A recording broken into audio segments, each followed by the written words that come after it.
Vamos a comenzar. Comenzamos con una oración, ¿les parece bien?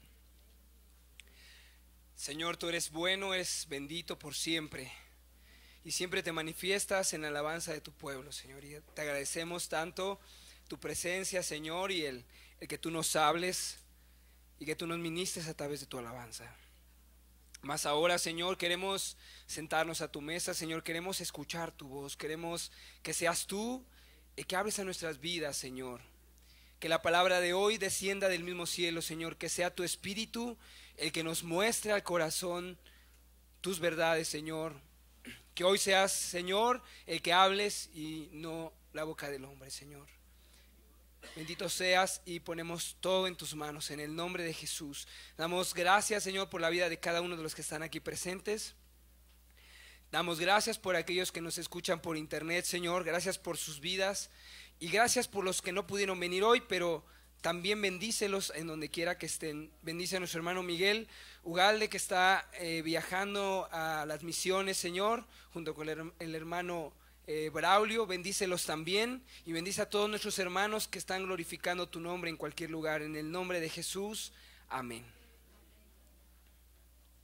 Bien, el tema ya está ahí en la pantalla. Es lo que continúa del tema de hace 8 días. Hace 8 días hablábamos acerca del fundamento que es Jesús. No hay otro fundamento, solamente Jesús. Pero hasta ahí no queda. Tenemos que ver lo que continúa.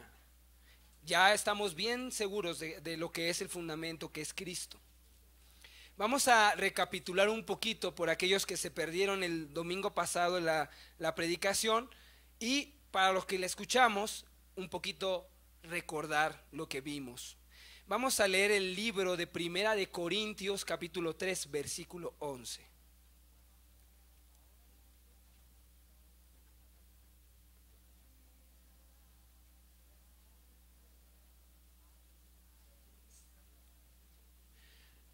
Primera de Corintios, capítulo 3, versículo 11.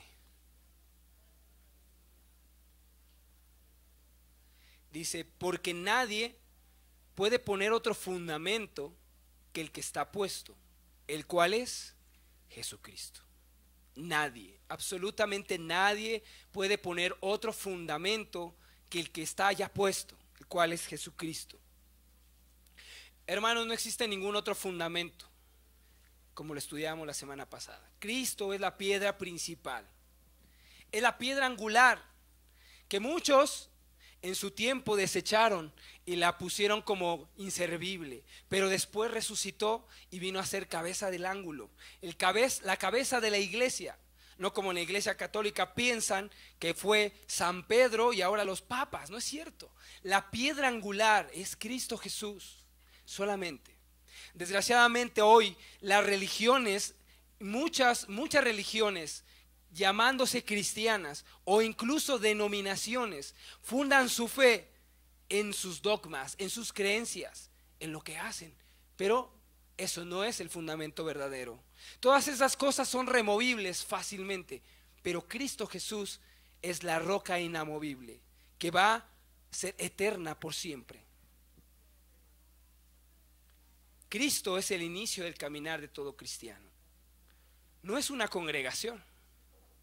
Un cristiano puede convertirse en una iglesia y de pronto Dios lo lleva a otra, o incluso lo lleva a poner una iglesia. Y no porque no esté en esta iglesia famosa, ya no está en Cristo. Es muy diferente. Tampoco tiene que ver nada con sus feligreses. Que si te llevas muy bien con todos los hermanos, entonces estás bien fundamentado. Pero si entonces empiezan a haber problemas, se acaba tu fundamento. No está en eso. No existen nuevas revelaciones, como hoy mucha gente trata de buscar nuevas enseñanzas, nuevas doctrinas. No existe eso. El fundamento ya está puesto. Ya está puesto. No es el servicio que prestamos tampoco en la congregación. No es tu ministerio en el que debe estar fundamentada tu vida. Porque un día, a lo mejor, en mi caso, me quedo sin voz y nunca vuelvo a cantar. Pero eso no significa que Cristo se haya ido. O de repente nos meten a la cárcel y ya no podemos predicar.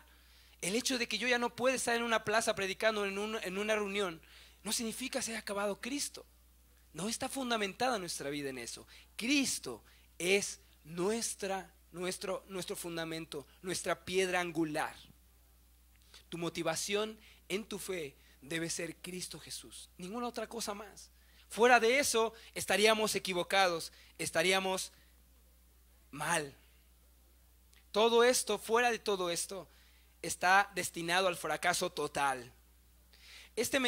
Hoy este mensaje es para ti que hace poco tiempo decidiste caminar con Jesús, poner como fundamento de tu vida a Cristo Jesús. O a lo mejor ya tienes mucho tiempo también. Para ti también es este mensaje. Pero también para ti que hace mucho tiempo o hace poco tiempo tenías a Cristo como tu fundamento y ahora parece que ya no lo es. Parece que todo está hecho a un lado. Para ti también es este mensaje. Yo quisiera preguntar en esta mañana, para ti, ¿quién es la iglesia de Cristo? Formúlate la respuesta en tu mente. Voy a dar unos segundos. La voy a volver a repetir. Para ti, ¿quién es la iglesia de Cristo?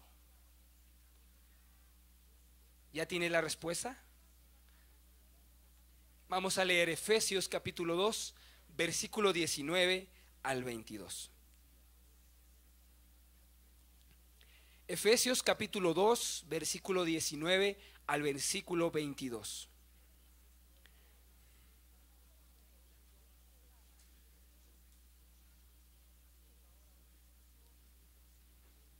Le voy a dar lectura. Dice: así que ya no sois extranjeros ni advenedizos, sino ciudadanos de los santos y miembros de la familia de Dios, edificados sobre el fundamento de los apóstoles y profetas, siendo la principal piedra del ángulo Jesucristo mismo, en quien todo el edificio, bien coordinado, va creciendo para ser un templo santo en el Señor, en quien vosotros también sois juntamente edificados para morada de Dios en el Espíritu.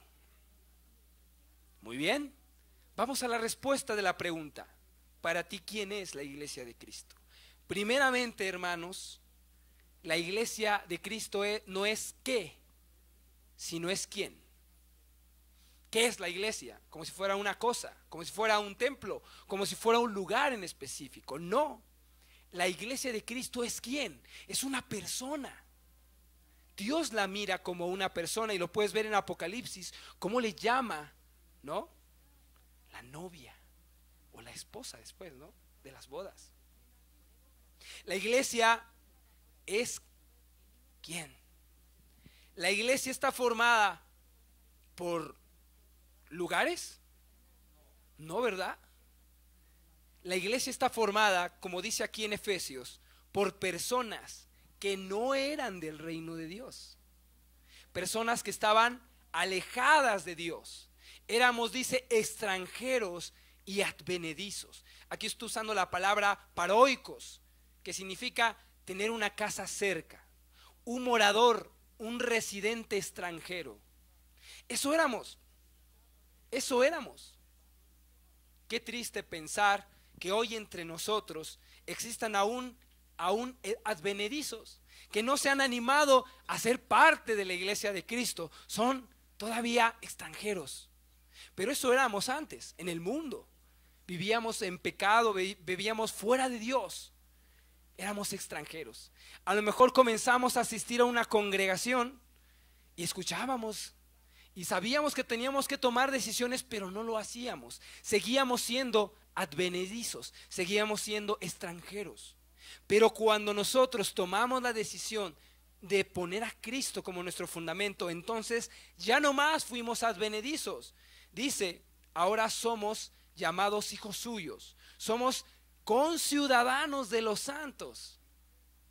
Cuando tú eres residente de un país, como en este caso nosotros mexicanos, tú no puedes votar sin una credencial de elector, ¿verdad? Y tú tienes que llevar un sinfín de documentos tu acta de nacimiento y poder demostrar que eres mexicano, que naciste en México. La identidad. Bueno, cuando tú vienes a Cristo, eres adoptado por Dios como un hijo. Y entonces te vuelves hijo de Dios y ciudadano del reino de los cielos. No necesitas un IFE o una INE, como se conoce ahora. El Espíritu Santo muere en ti, entonces tú te vuelves parte de la familia de Dios. No necesitas estar ahorita en el cielo para ser de la familia de Dios. Ya lo eres en esta tierra que no es nuestra, que es solamente de paso. Somos una gran familia. Todos, dice, edificados sobre el fundamento que es Cristo, del que hablaron los apóstoles y, como nos decía el hermano hace 8 días, de los profetas, que nos los dejaron escrito en la Biblia. Y no hay más ni menos. Así nos lo dejaron escrito. Está claramente allí. Estamos edificados. La iglesia de Cristo es inmensa, hermanos. Inmensa. Aquí puedes voltear y ver a lo mejor poquitos, pero la iglesia de Cristo no se limita a este lugar. La iglesia de Cristo está en todo lugar. En todo lugar. En todo país y en todo momento. Tú puedes estar en tu trabajo y tú eres un embajador de la iglesia de Cristo en tu trabajo. Estás en la calle y tú eres un embajador de Cristo en la calle. A donde quiera que tú vayas, ahí está la iglesia de Dios. Qué gran responsabilidad es esto. Es un edificio, dice la Biblia, bien coordinado. Bien coordinado, no está hecho bolas. No es un edificio amontonado y por allá. No es un edificio dividido. Hoy en día, es que este es de la iglesia fulanito de tal. No, pues no le hables, quién sabe qué doctrina traerá, ¿no? No, la iglesia de Cristo está bien conformada. No hay duda, no hay desorden. Está, dice la Biblia, bien coordinada. Así es la iglesia de Cristo. Su iglesia, dice, está creciendo a cada momento y a cada instante. Cada vez que hay una persona que decide creer en Cristo y ponerlo como su fundamento, se vuelve parte de la familia de Cristo, y esa familia va creciendo cada vez más, cada vez más. Todos juntos formamos un templo para Dios, un lugar en donde el Espíritu de Dios mora y se manifiesta. Hoy estamos en este lugar, pero el día de mañana 2 hermanos o hermanas de este lugar podrían estar a lo mejor en la cárcel. Y no necesitan un lugar como este para sentirse dentro de la iglesia de Dios. Esas personas orarían o hablarían de Cristo y Cristo estaría ahí mismo. La iglesia no se limita a lugares, no se limita a el espacio donde está. No, la iglesia de Cristo no depende de que si el lugar es glorioso, la reunión es gloriosa. No, la iglesia de Cristo no le importa nada de eso. Cristo es su fundamento. Pero tenemos un fundamento que es Cristo. Pero tenemos que edificar algo sobre ese fundamento. ¿Están de acuerdo? Nadie en este mundo crea un cimiento para dejarlo ahí sin usar. Un cimiento se utiliza para construir. Un cimiento sirve para poner algo encima, para que sostenga algo. Vamos a leer el texto central de nuestro estudio del día de hoy. Vamos a leer 1 Corintios capítulo 3 versículo 9 al versículo 15. 1 Corintios capítulo 3 versículo 9 al versículo 15. Capítulo 3 verso 9 al verso 15. Pongan mucha atención, hermanos, Este texto no está sencillo. Hay muchos que se confunden con él. Porque nosotros somos colaboradores de Dios y vosotros sois labranza de Dios, edificio de Dios, conforme a la gracia de Dios que me ha sido dada. Está hablando el apóstol Pablo. Yo como perito arquitecto puse el fundamento y otro edifica encima. Pero cada uno mire cómo sobreedifica, porque nadie puede poner otro fundamento que el que está puesto, el cual es Jesucristo. Y si sobre este fundamento alguno edificare oro, plata, piedras preciosas, madera, heno, hojarasca. La obra de cada uno se hará manifiesta, porque el día la declarará, pues por el fuego será revelada, y la obra de cada uno, cual sea, el fuego la probará. Si permaneciere la obra de alguno que sobreedificó, recibirá recompensa. Si la obra de alguno se quemare, él sufrirá pérdida, si bien él mismo será salvo, aunque así como por fuego.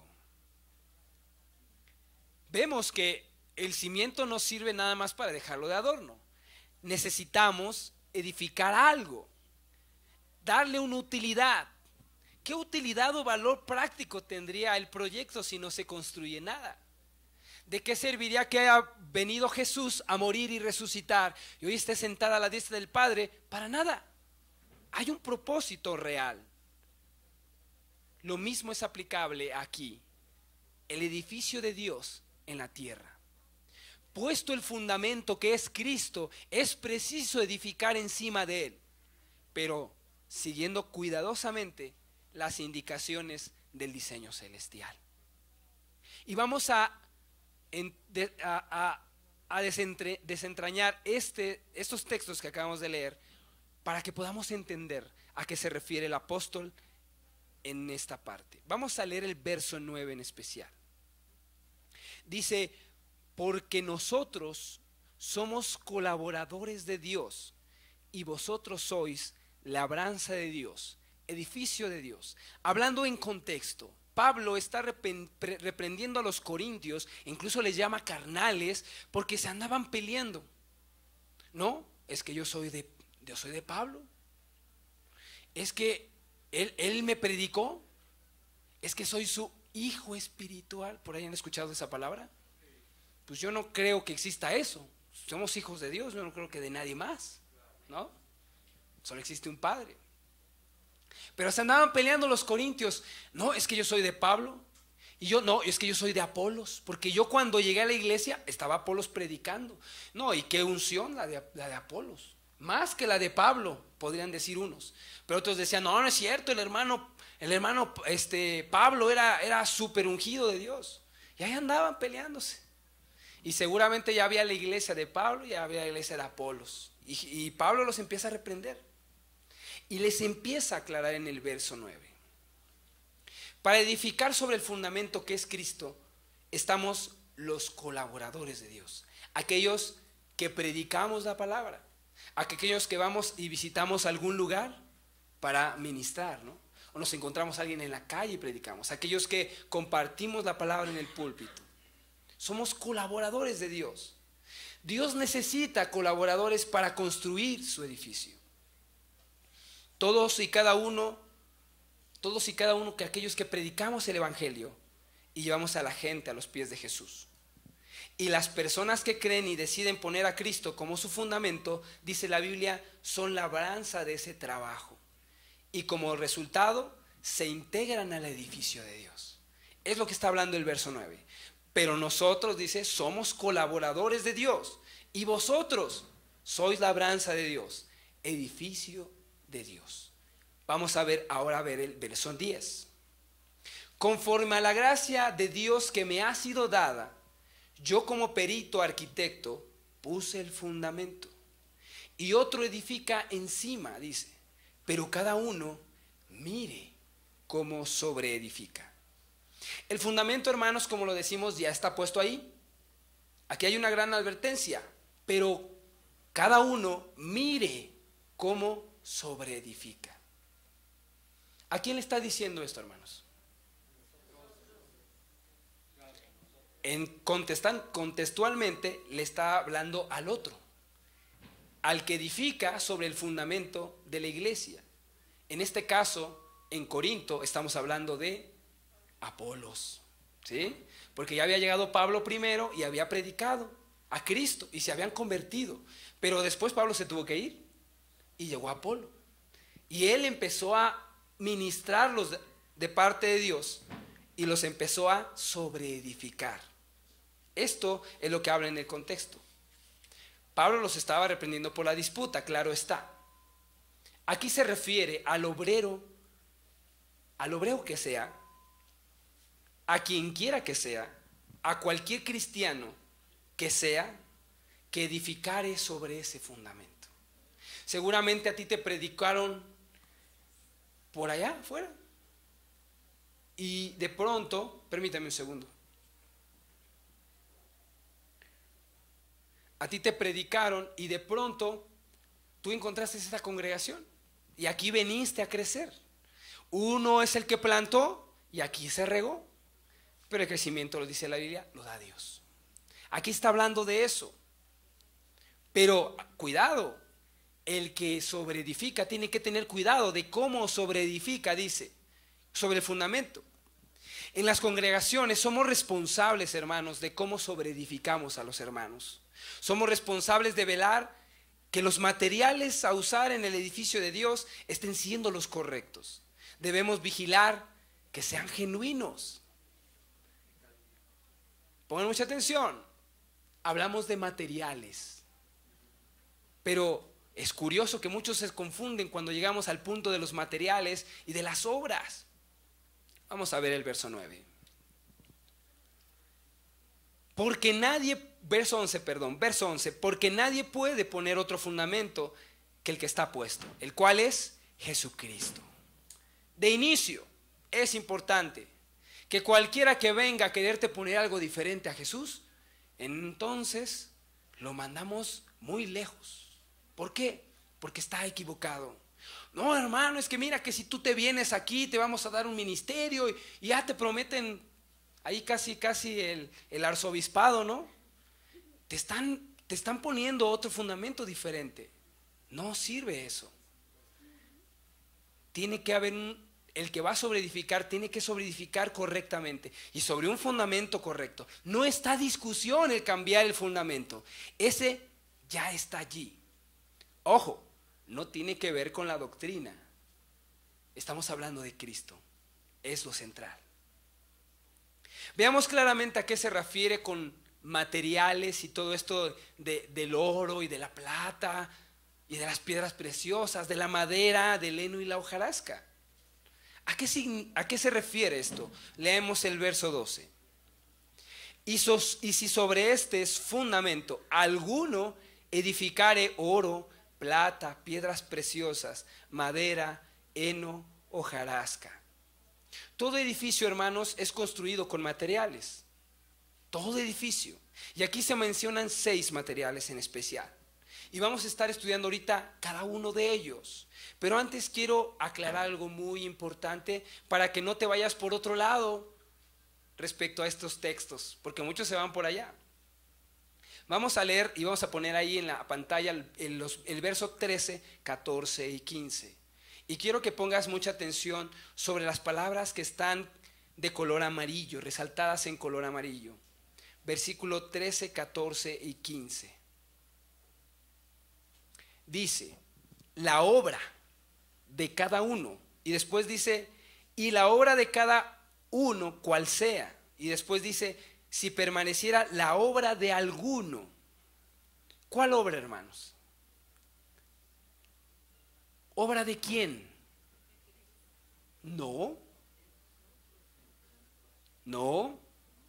del que predicó el fundamento y del que construye y sobreedifica. El resultado de la obra de la predicación puede ser oro, plata, piedras preciosas, madera, heno u hojarasca. Estos materiales afirmamos que representan seres humanos. No son simbólicos de obras morales o de obras inmorales, de obras buenas o obras malas, tampoco de obras caritativas, sino de personas traídas por la predicación del Evangelio y colocadas sobre el fundamento del edificio de Dios. Así que cuando yo hablo de oro, piedras preciosas, no creas que es alguien súper santo que hace muy buenas obras, ¿no? Y que va y predica a todos lados. Tampoco cuando hable de madera y heno y hojarasca estoy hablando de alguien súper malo y súper feo o así. No estoy hablando de obras, estoy hablando de personas. La Biblia está hablando de personas. Hoy en día, hermanos, en las congregaciones existen personas que representan a estos 6 elementos que la Biblia habla.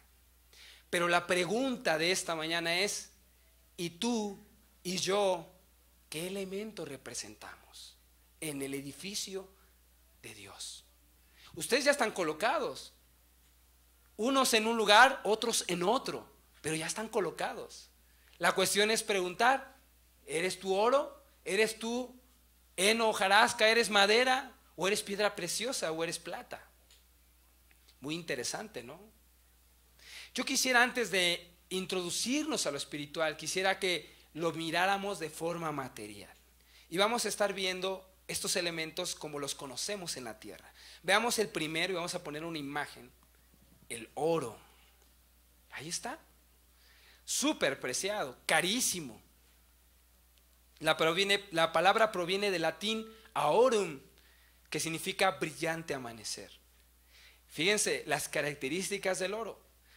Es un metal blando, es brillante y es maleable. ¿Qué quiere decir con maleable? Es una propiedad que tienen los materiales muy difícil de adquirir, que se deforman mediante la compresión sin romperse. Tú lo puedes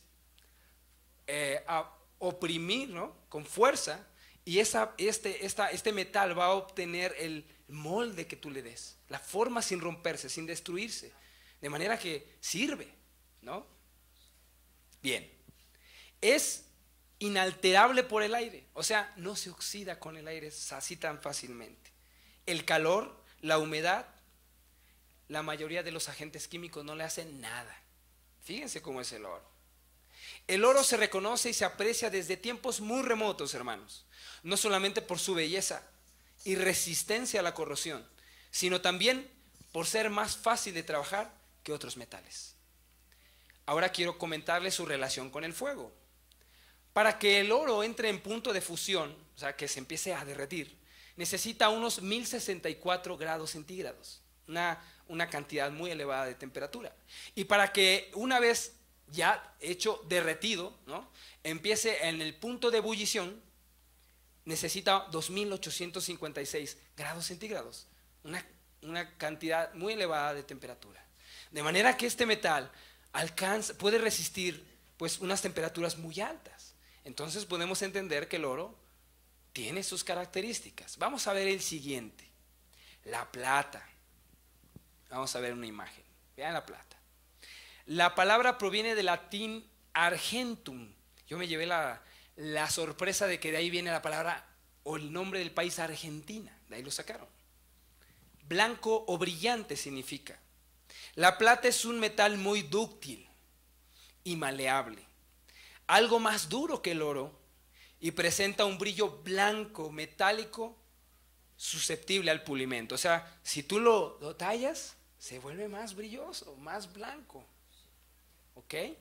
La plata pura también presenta el color más blanco y el mayor índice de reflexión. O sea, tú lo podrías estar ahí admirando el color de la plata, un color blanco. Yo una vez llegué a ver un anillo y lo pulí y decía, ah, caray, ¿es plateado o es blanco? Porque se veía tan blanco y me llegabas a ver puntos blancos.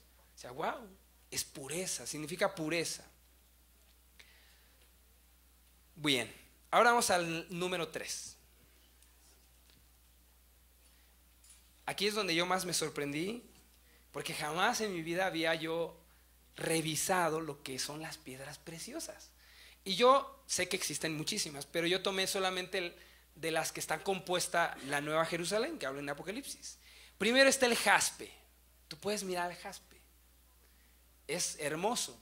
A lo mejor ahorita la intensidad del reflector no nos ayuda mucho, pero si tú lo miras en vivo o en una fotografía de alta resolución, te quedas impresionado de los colores y la brillantez del jaspe. Vamos a ver el siguiente, zafiro. Vean los colores, el zafiro, el color azul, hermoso. Déjame decirte que el zafiro no lo encuentran así. El zafiro lo encuentran en bruto, pero aún en bruto es muy bonito. Y lo tienen que meter a grandes temperaturas y a unos pulimentos muy fuertes para que llegue a ser así. Vamos a ver el ágata. Vean el ágata. Es una piedra azul igual, bonita, es muy hermosa. Por cierto, son muy caras estas piedras. El ónice, vamos a ver. Vean esa piedra, pareciera que es oro, pero es una tonalidad dorada diferente. Y es una piedra muy bonita, ¿no? Son piedras, hay que dejarlo muy en claro, son piedras. Vamos a ver el siguiente. Es la cornalina. Vean. Cuando yo estaba buscando lo que es la cornalina, si no mal recuerdo, hay un río, una cascada donde cae, y todo donde cae el asiento es cornalina. Y se ve hermoso el lugar, parecía roja el agua, pero no, es por la cornalina de piedra que se formó allí. Vamos a ver el siguiente, que es el crisólito. Vean el color del crisólito. Es un verde, pero no es un verde total, es especial el verde. Es un color muy bonito. El berilo. Vean el berilo. Otro azul, pero de una tonalidad distinta. La brillantez de esta piedra al reflejar la luz es impresionante, ¿no? Vamos por el topacio.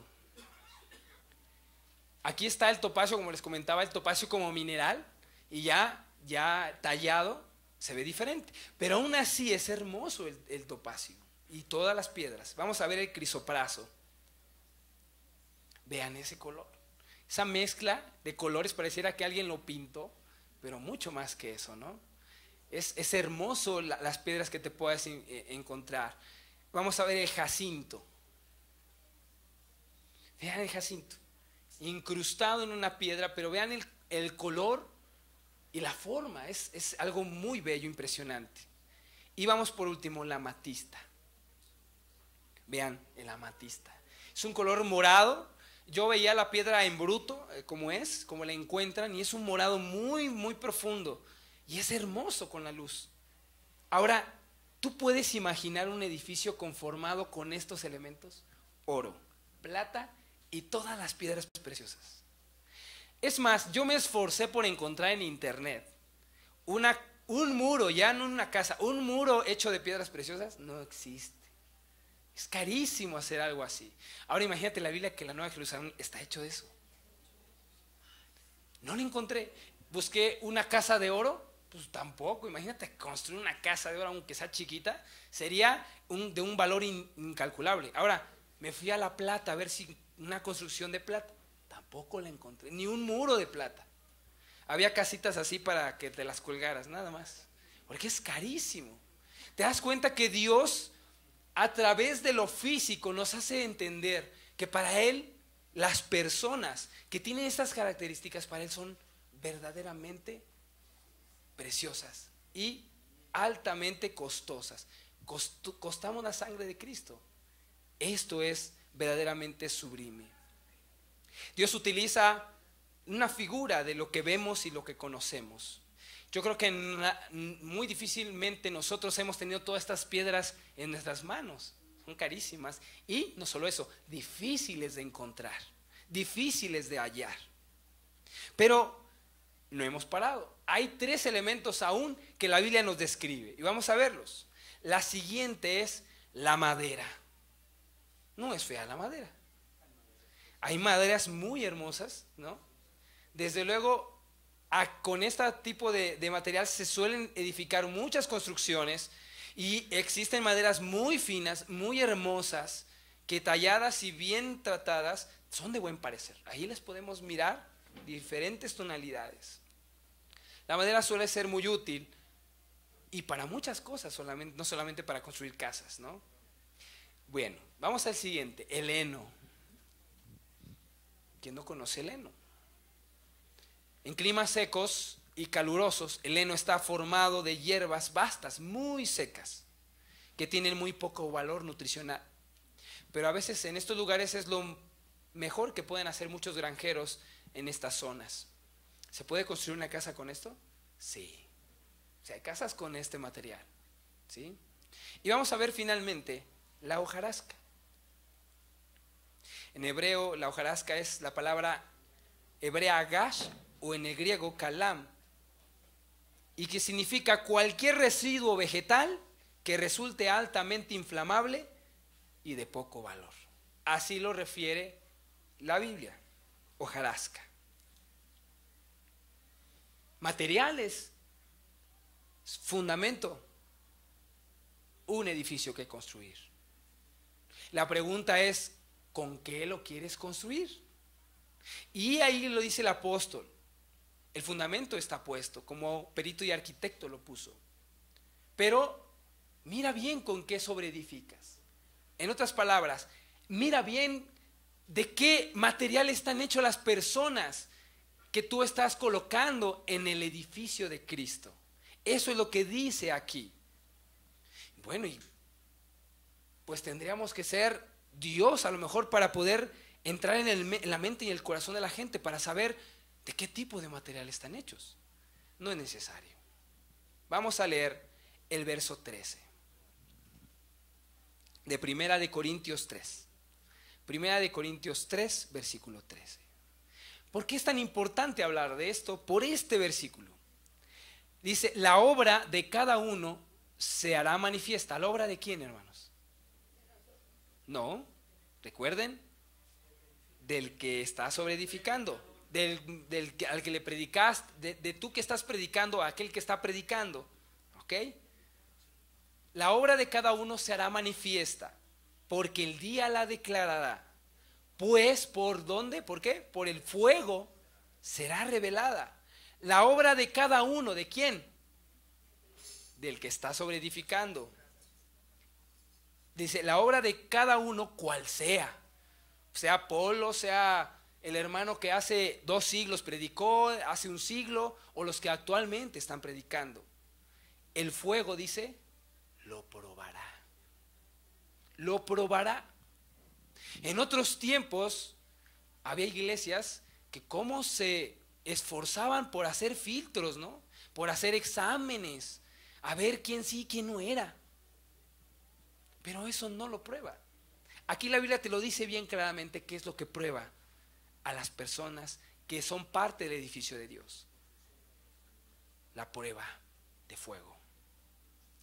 Tanto el que sobreedificare, obrero, digamos así, de Dios, encima del fundamento, como lo que edifique, o sea, la persona convertida, serán probados por fuego. Eso es lo que nos está diciendo el texto.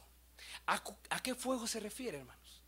No te van a esperar allá afuera con un lanzallamas. No te preocupes, no hay problema. Creo que sería mucho más delicado lo que te voy a comentar. Tampoco es el fuego del infierno. Porque ¿para qué pruebas algo que vas a desechar? No tiene caso, en el infierno ya no hay más que hacer. ¿De quién está hablando? Está hablando del fuego de las pruebas. Vamos a ver en el texto de Primera de Pedro, capítulo 4, verso 12. Primera de Pedro, capítulo 4, versículo 12.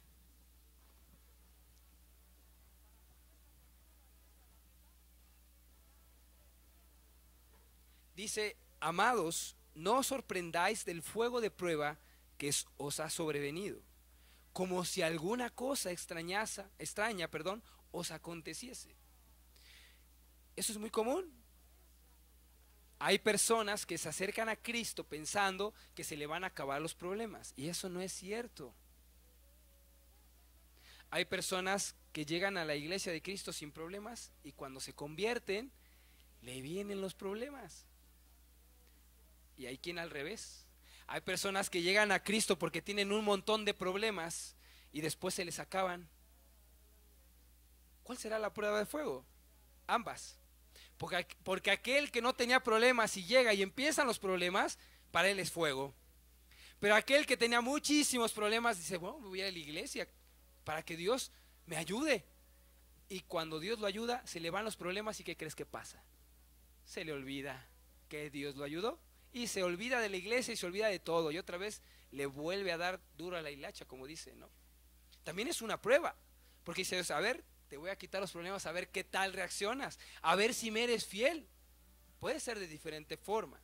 Vamos a ver Primera de Pedro, capítulo 1, versículo 6 al versículo 7. Primera de Pedro, capítulo 1, versículo 6 y versículo 7. Fíjense lo que dice. Dice, en lo cual vosotros os alegráis, aunque ahora por un poco de tiempo, si es necesario, tengáis que ser afligidos en diversas pruebas, para que sometida a prueba vuestra fe, mucho más preciosa que qué, hermanos, que el oro, el cual aunque perecedero, se prueba con fuego, sea hallada en alabanza, gloria y honra cuando sea manifestado Jesucristo. Tú puedes agarrar un pedazo de madera y chapearlo re bien de oro, y llegar con alguien que no conoce muy, mira, un lingote de oro, ¿no? Pero si esa persona se pone buza, va a agarrar un soplete y le va a poner ahí una sopleteada y va a empezar a humear, ¿no?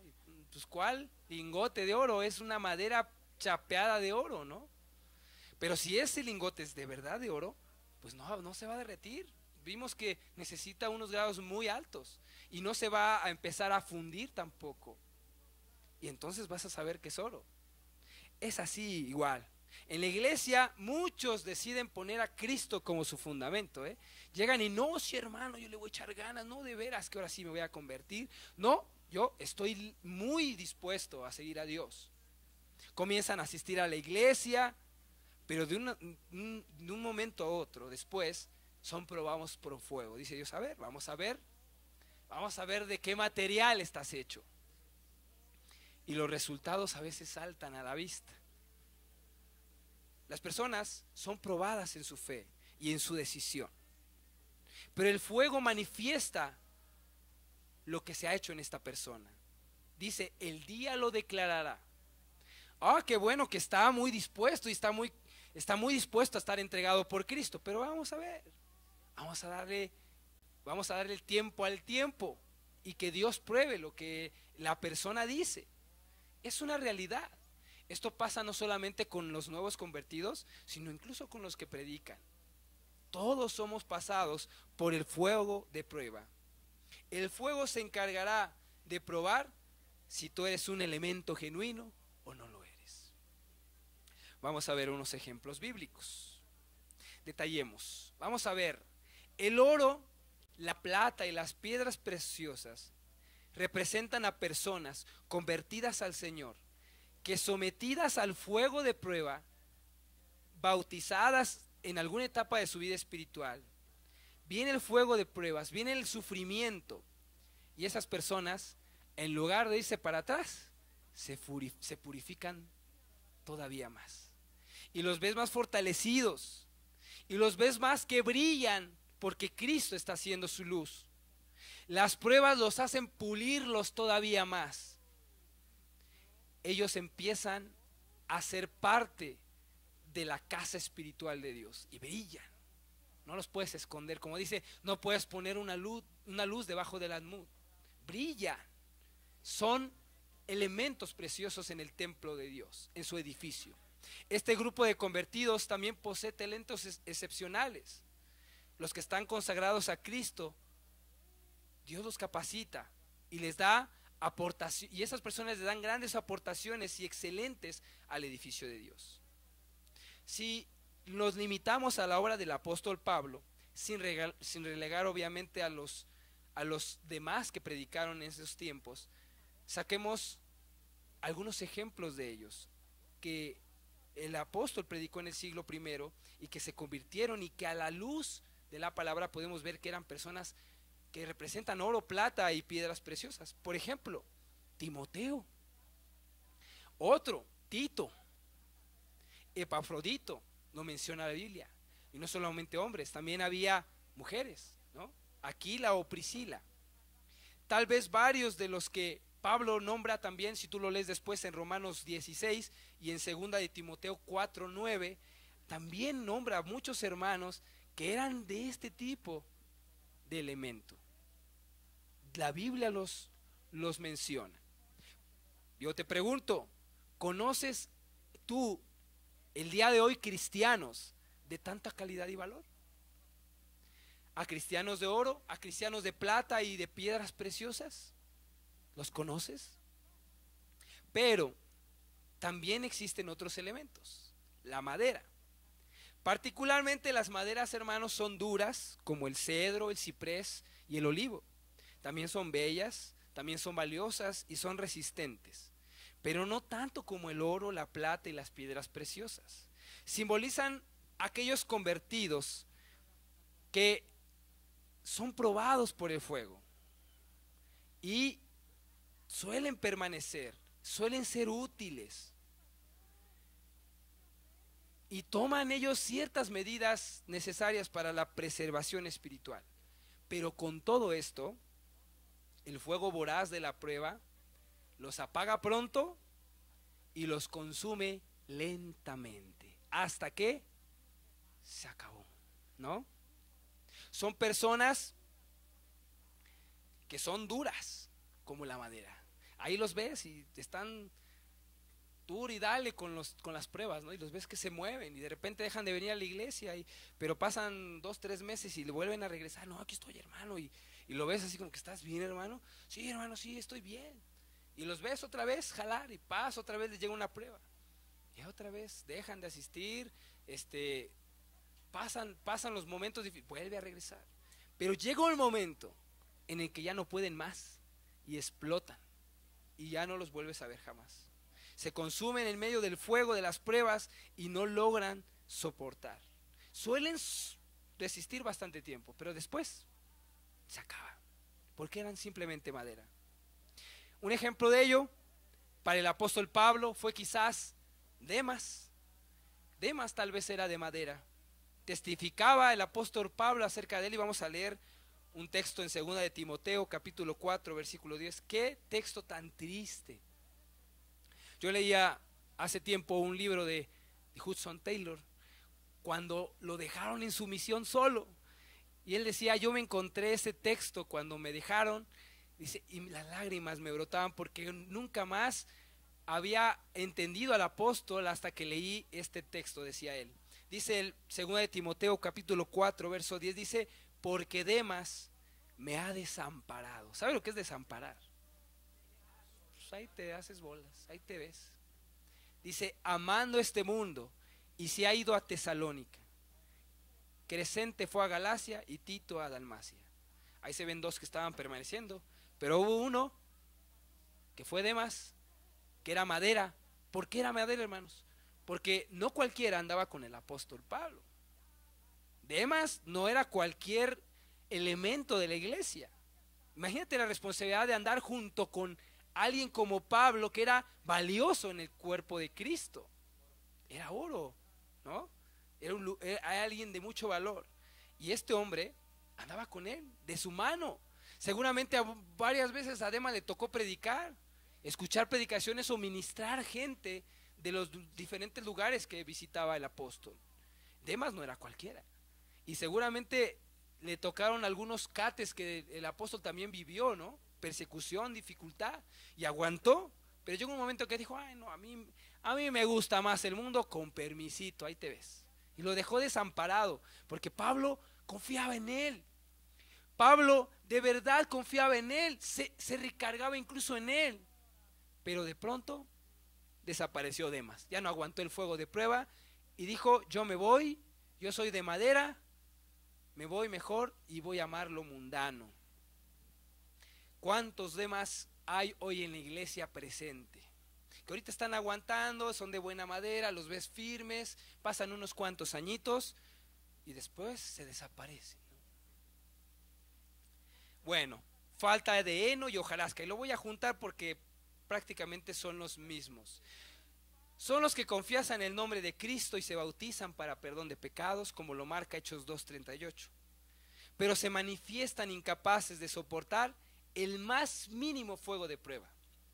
Cualquier revés en su vida, por pequeño que sea, cualquier tentación, por somera o insignificante que ésta sea, cualquier ofensa, disgusto, mala cara, estallan en llamas, consumidos enseguida, sin dejar apenas un pequeño rastro en la iglesia.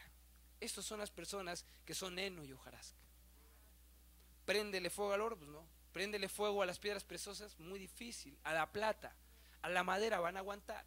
Pero préndele una llamita al heno y a la hojarasca, se esfuman, se van, ¿no? Se desaparecen. Ahora la pregunta de esta tarde es: ¿Y tú con qué material aportas sobre la edificación de la iglesia? ¿Quién eres tú?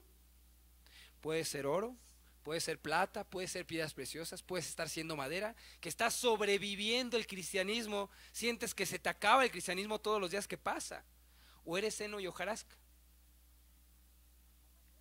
Es una advertencia muy delicada. Cada uno mire cómo sobreedifica. Bien pudiera plantearse que el obrero tuviera poco control sobre la calidad de las personas que son colocadas en el edificio de Dios, como fruto de sus labores evangelísticas. En ciertos aspectos, hermano, diríamos que es cierto. Pero déjame decirte algo, déjame comentarte algo.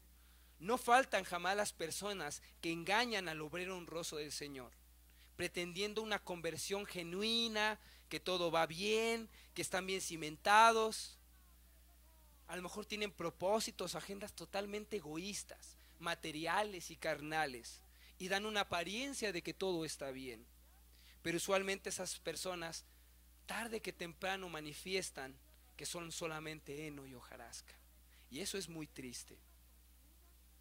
Vamos a ver 1 Corintios 3, verso 14.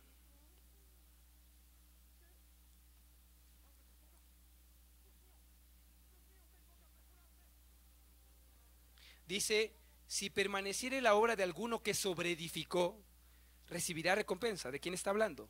Del obrero. La recompensa en esta vida de ver permanecer su obra. ¿A poco no? Una persona, o yo me refiero al hermano Miguel Ugalde, pastor, él al predicar y ver que las personas se convierten, y no solo se convierten, sino están trabajando para la obra del Señor, te trae una satisfacción. Dices: oye, todo lo que he orado, todo lo que he trabajado en hacer un sermón, vale la pena. Es un fruto, es una recompensa. No trabajo en vano, no he malgastado mis energías, mis recursos. Esto ha sido de bien. Cualquier recompensa también en el más allá que Dios haya preparado a sus obreros espirituales al dedicarse en la construcción del edificio de Dios, también está hablando de eso. Refiriéndose Pablo a sí mismo y a Apolos, escribió en 1 Corintios: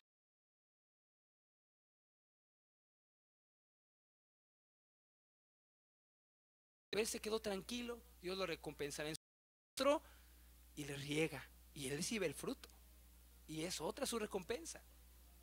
En fin, hay una recompensa. Pero vamos a ver el verso 15 de 1 Corintios 3:15. Si la obra de alguno, dice, se quemare, ¿de obra de quién, hermanos? Lo vuelvo a repetir: del obrero.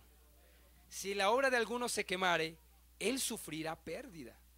Si bien él mismo, dice, será salvo, aunque así como por fuego.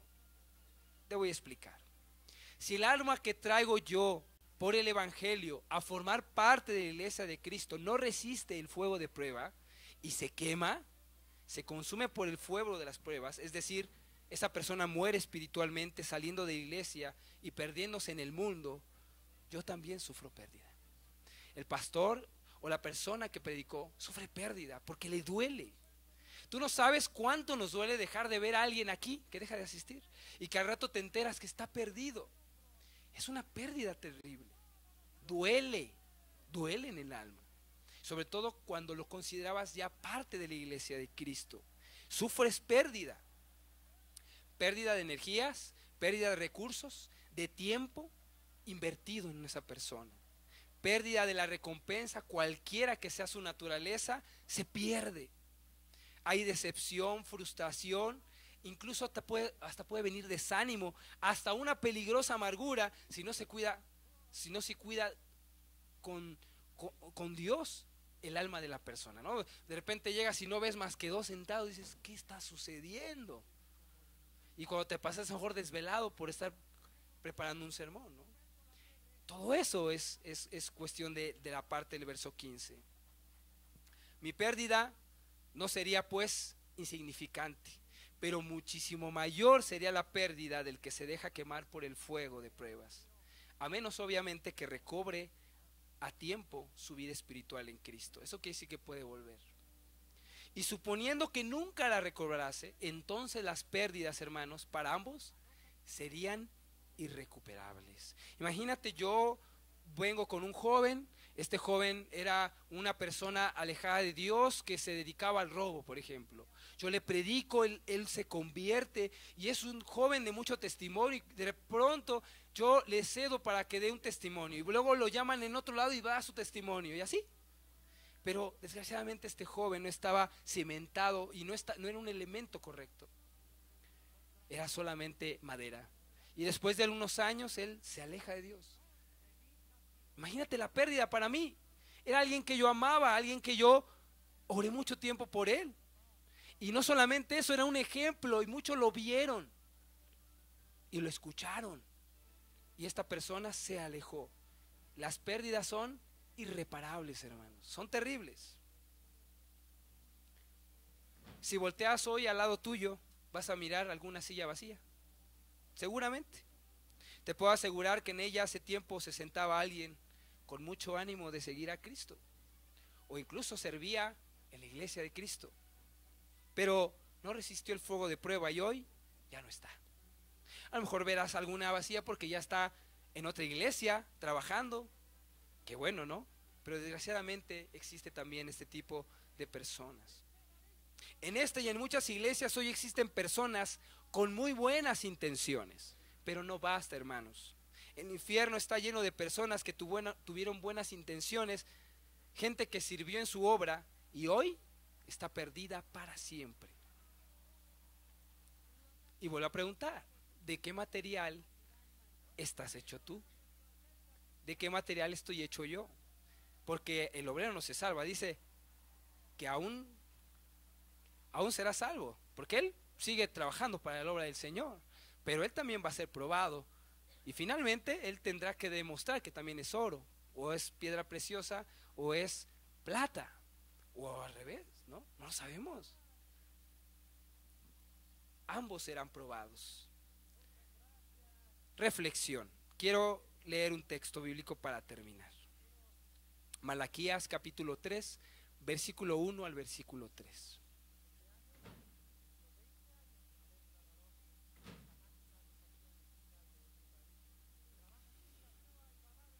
No, hermano, aquí no te vamos a formular un examen escrito para ver si cómo estás.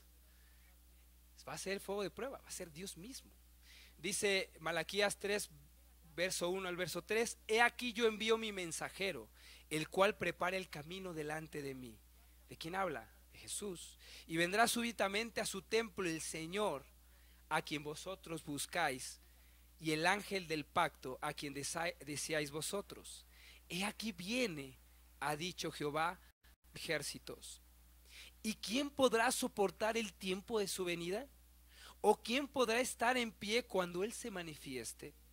Porque Él es como fuego purificador y como jabón de lavadores.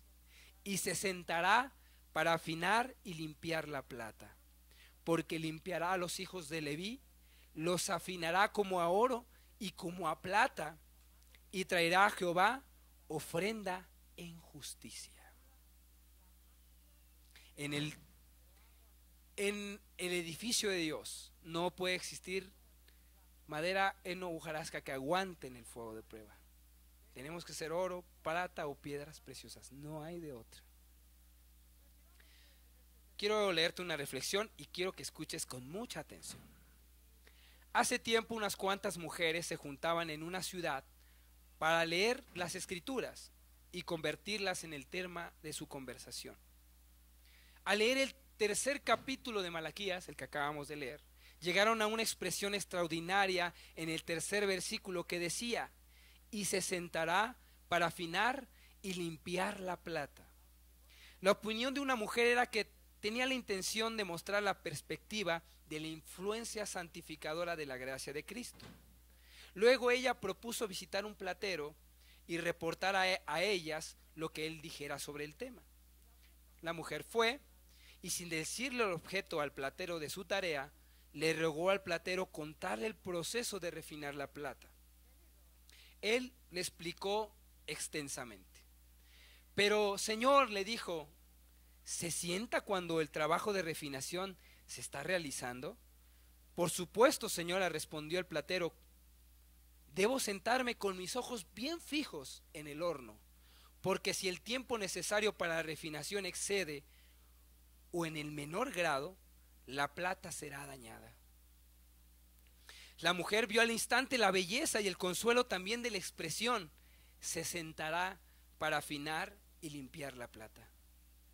Cristo ve necesario poner sus hijos en el horno. Sus ojos están bien fijos en el trabajo de purificación, y su sabiduría y amor están ambos entrelazados de la mejor manera para ellos. Sus pruebas no vienen al azar, pues aún vuestros cabellos, dice la Biblia, están todos contados. Al irse la mujer del taller, el platero volvió a llamar por teléfono a la mujer y le dijo que todavía le faltaba mencionarle algo. Dijo que solo sabe que el proceso de purificación está completo por ver el reflejo de su propia imagen en la plata. Qué bello ejemplo, ¿no? Cuando Cristo haya visto su propia imagen en ti y en mí, su trabajo de purificación entonces se habrá cumplido. ¿Por qué no cerramos nuestros ojos, hermanos?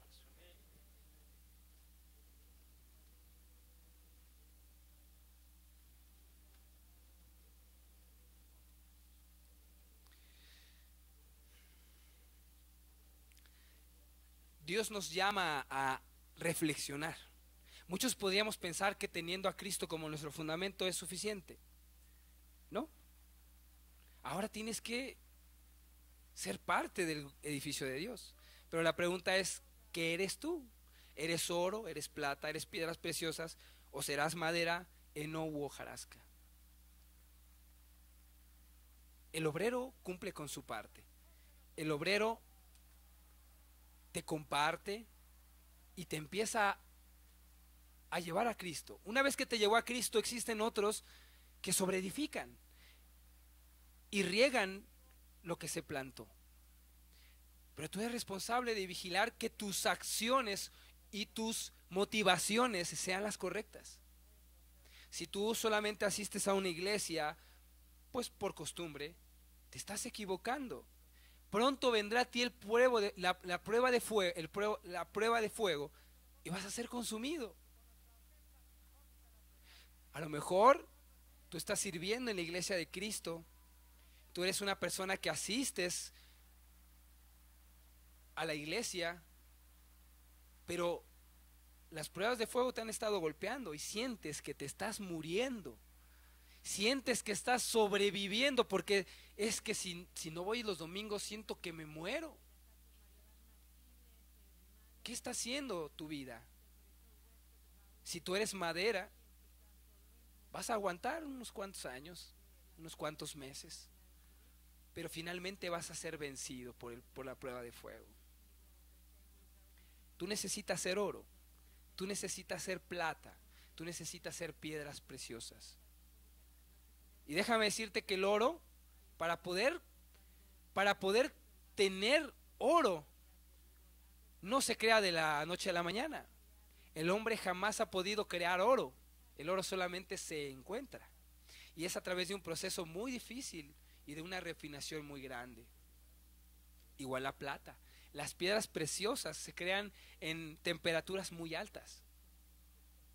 ¿Qué tan dispuesto estás tú, hermano? ¿Qué tan dispuesto estás tú, hermana, a ser probado por fuego? A lo mejor ya estás siendo probado. Y a lo mejor estás a punto de arder en llamas. A lo mejor han venido pruebas a tu vida y las has logrado pasar. Y eso te ha pulido y te ha hecho renacer con un corazón mucho más entregado a Cristo. Aquí el capítulo dice, mira bien cómo sobreedificas. Los obreros somos responsables de a quién están colocados en la iglesia, pero tú eres responsable de ser honesto y de tener las motivaciones correctas. Y si no las tienes, hay tiempo de cambiarlas y acercarte a Cristo y decirle, Señor, yo solo quiero que tú seas mi motivación. Ningún ministerio, ni ningún renombre, ni nada por el estilo quiero que sea mi motivación. Señor Jesús, yo quiero que tú seas mi motivación. Dios quiere en esta tarde, hermanos y hermanas, que tú reflexiones y pienses qué tipo de elemento estás siendo tú en el cuerpo de Cristo. Estás incrustado, pero esa casa, ese edificio va a ser probado por fuego. Si tú no tomas en serio el mensaje de hoy y eres madera, después de unos años vamos a ver tu asiento vacío. O si eres heno u hojarasca, en unos cuantos meses, tal vez. Pero si tú eres oro, hermano, si tú eres plata y si tú eres piedra preciosa, tómate de Cristo para que Él te pula. Y no es fácil. No es fácil que una piedra preciosa la pulan. Duele. Duele y mucho. Pero si tú estás dispuesto, el resultado va a ser una joya brillante, una joya invaluable, una joya preciosa que sirve en la iglesia de Dios. Dios no ha llamado a las personas a sentarse a una silla para estar calentando una banca por años y años. Dios no nos ha llamado solamente a tomar un mote en la iglesia como el del hermano de la alabanza, el hermano del sonido, el hermano que predica, el hermano que va al asilo, el hermano que va con los niños de la calle. No, hermanos, mucho más que eso. Nosotros no solamente hacemos eso, también llevamos a la gente a los pies de Cristo. Y eso no es fácil. Necesitamos tomarnos de Cristo. Necesitamos estar tomados de ese fundamento para aguantar el fuego de prueba y entonces hallarnos dignos delante de Él. Escucha este canto.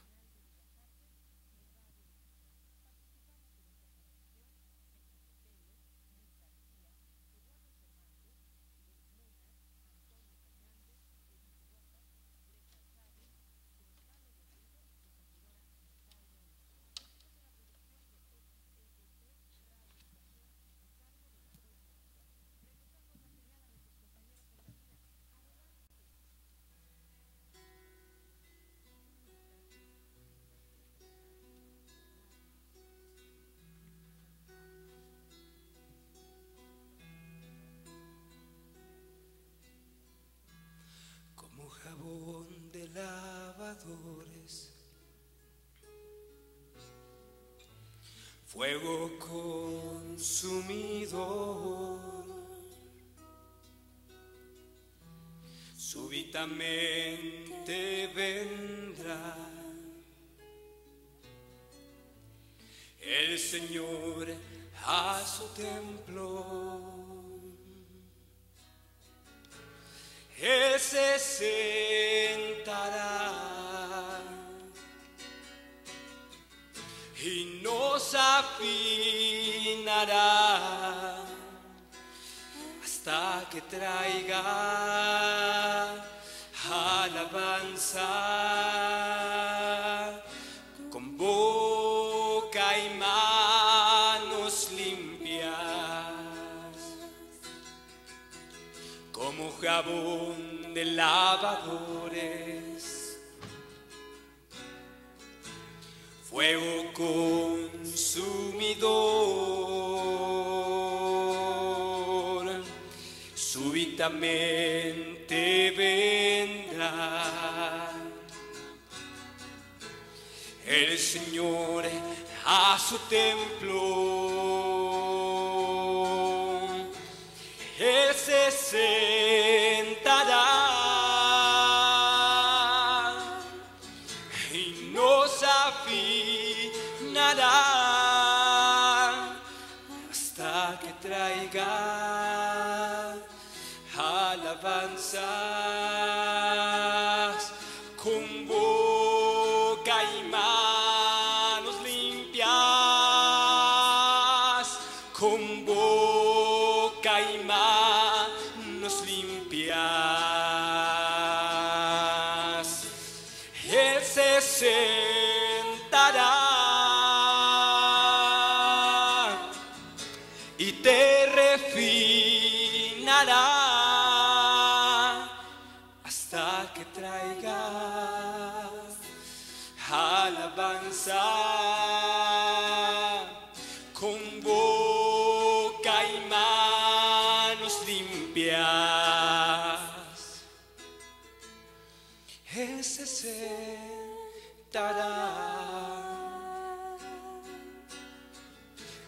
y te probará.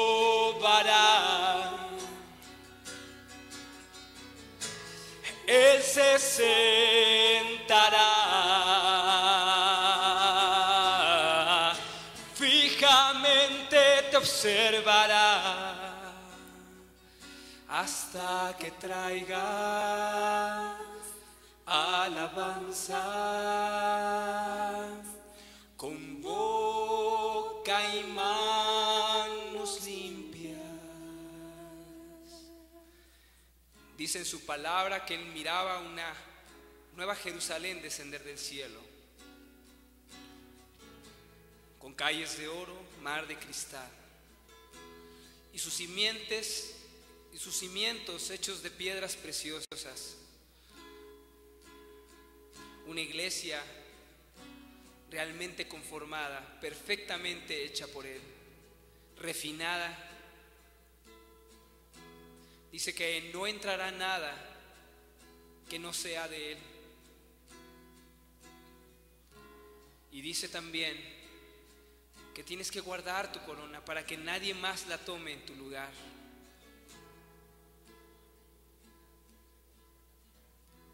El Espíritu de Dios te lleva a reflexionar sobre tu vida y te pregunta qué parte quieres formar en su edificio. ¿Estás listo a recibir el fuego de prueba, cualquiera que éste sea? Tal vez el día de mañana te comience a ir muy mal y tengas que depender de Cristo Jesús en todo lo que es su expresión, con toda su fuerza. O tal vez mañana te vaya muy bien, tanto que puedas olvidarlo a Él. ¿Estás listo a demostrar de qué estás hecho? Él se sentará y me refinará, hasta que traiga alabanza con boca y manos limpias. Señor, te queremos pedir por nuestras vidas que podamos resistir ese fuego de prueba que ha de venir para los obreros y para el fruto de la obra de los obreros, Señor. Que podamos estar bien cimentados en ti, que nuestras motivaciones puedan estar siendo las correctas, Señor. Que no nos motive solamente un ministerio, que no nos motive la amistad con nuestros hermanos, que no nos motiven cosas externas, sino sea nuestra motivación Cristo Jesús, agradarlo, no importando las circunstancias, no importando lo que está sucediendo allá afuera o en nuestras vidas, Señor Jesús. Ayúdanos, Señor, que dentro de nosotros, de nuestra iglesia, pueda haber gente pulida por ti, Señor, refinada por ti, siendo oro, plata y piedras preciosas, Señor.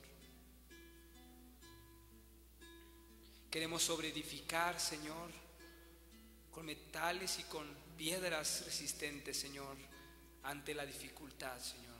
Te damos gracias por esta palabra. Séllala en el corazón de cada uno de los que han escuchado, Señor.